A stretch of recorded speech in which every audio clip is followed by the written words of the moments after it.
বাস করি যেই বাসাটাতে কোনো ময়লা আবর্জনা থাকে না।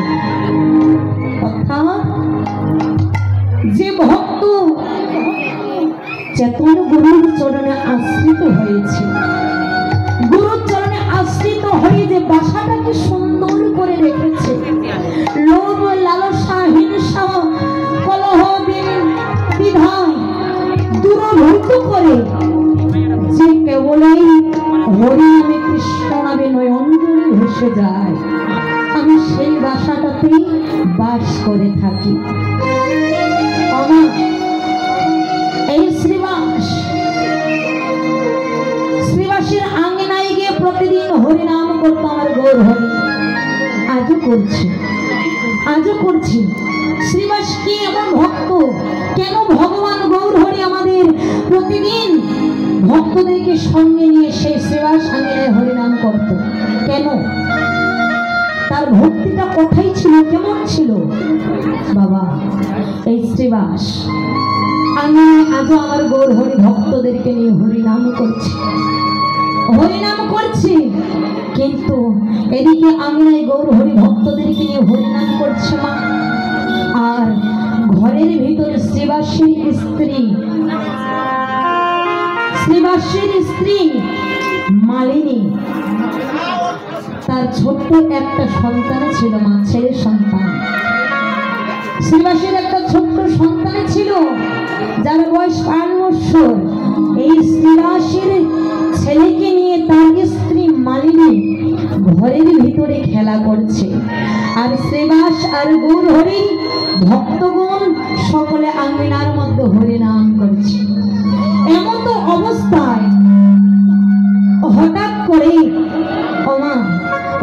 করে ঘর থেকে একটা চিৎকার হলো, কান্নার একটা শব্দ হলো।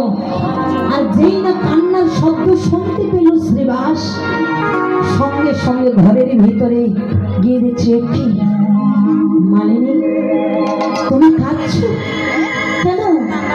মালিনী, তুমি কি জানো না আমার গৌর হরি ভক্তদেরকে নিয়ে আমাদের আঙিনায় হরিনাম করছে?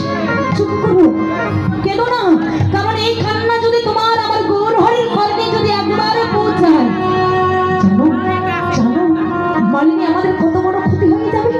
ওরে নামের বেঘাত ঘটে যাবে রে, আর নামের বেঘাত ঘটে গেলে গৃহের অমঙ্গল হয়। তুমি চুপ করো।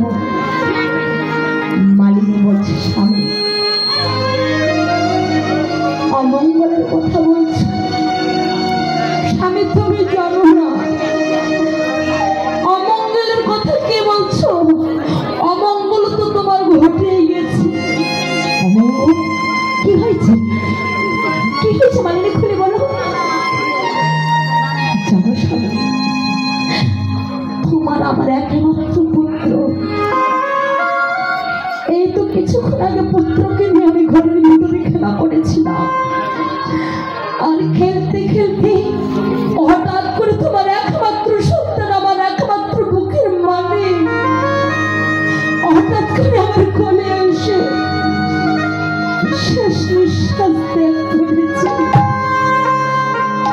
জানো, সে আর আমার মা বলে ডাকছে না, সে আর একবার আমাকে মা বলছে না। বলো স্বামী, আমি কেমন করে চুপ থাকবো বলো?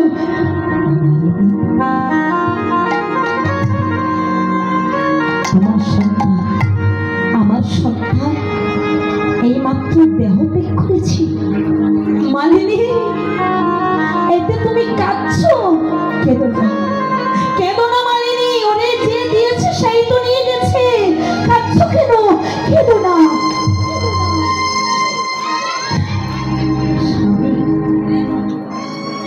এটা তুমি বলতে পারবে?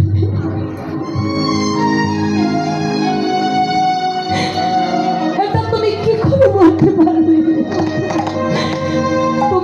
তুমি আমাকে কাঁদতে মানা করছো? স্বামী, তুমি তো পিতা,